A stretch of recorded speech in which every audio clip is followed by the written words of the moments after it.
being in the industry as long as I have, it is a roller coaster ride, and there are moments I feel like I'm riding really high and that everything is going really well. And then there are moments where you feel like you're insignificant or that you're invisible, and then someone will come up and say, oh my God, I was in a breakup and you saved my life because of your music, your songs. They touched my heart and they made me know that I'm not by myself.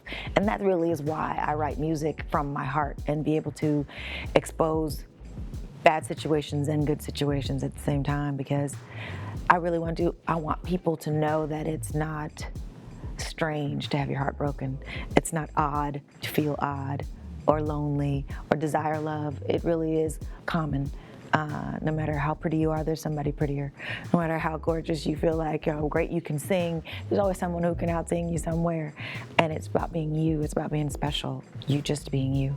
So that's really what I've learned through the years, that in each situation, even when there's someone who is great, I do remember one moment I had to I had to close for Rachelle Ferrell was actually who it was.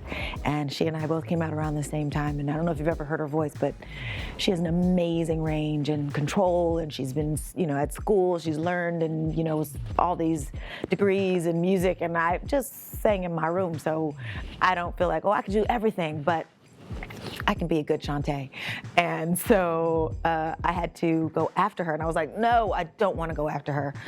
And they were like, no, seriously, you're going after Rachelle. And I was like, all right. And she sang and she killed it, of course.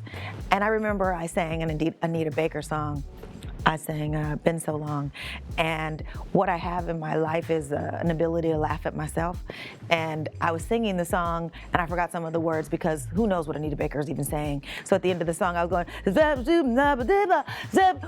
I don't know what to say. So it kind of made the moment bright and people enjoyed themselves because I took myself lightly. And I think that's really what it's about, is not taking yourself so seriously every moment, and that it doesn't have to be perfect. You don't have to be the best singer. You just have to be the best you, and people connect with that. I think heart meets the heart.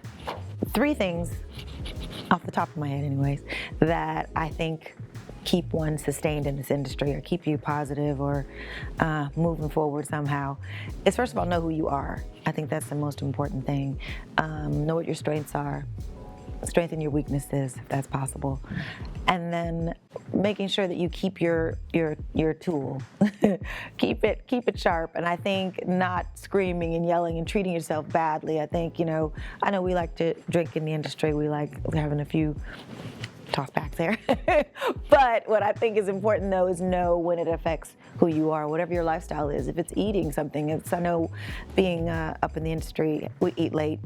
And you can't always go to sleep late. And this is so boring, but it's true. The acid reflux gets a whole lot of singers because it burns your vocal cords up. So, you have to watch that. I would say determination, not being detoured no matter what. I think that's kept me in times where I felt, and honestly, I really have felt like giving up before.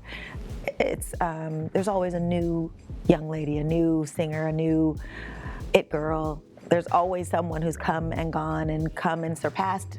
And no matter what happens, I have to get it in my head and keep it in my head that I still am relevant because I am me. I don't think anyone has a voice that sounds just like mine. And I don't think anybody else necessarily has something that sounds just like someone else. But I think that's made me persevere in the end, is knowing there's a unique talent inside. And there's things that I can do. There's this high-pitched thing, and I know Mariah Carey does it, and I know Minnie Riperton is the best known for that. But I've learned how to do these little tricks that I can do the runs, but up in the rafters. I don't know where that came from. Practicing fun stuff, just being goofy, and I didn't know that was even a thing to do until I heard Minnie Riperton when I was 13. I didn't know what it was called. Even still, people call it different things, but I could do some tricks, and I didn't know that someone else could do it. I just thought it was something I learned how to do in my room by myself. So I think figure out what is unique about you and master that.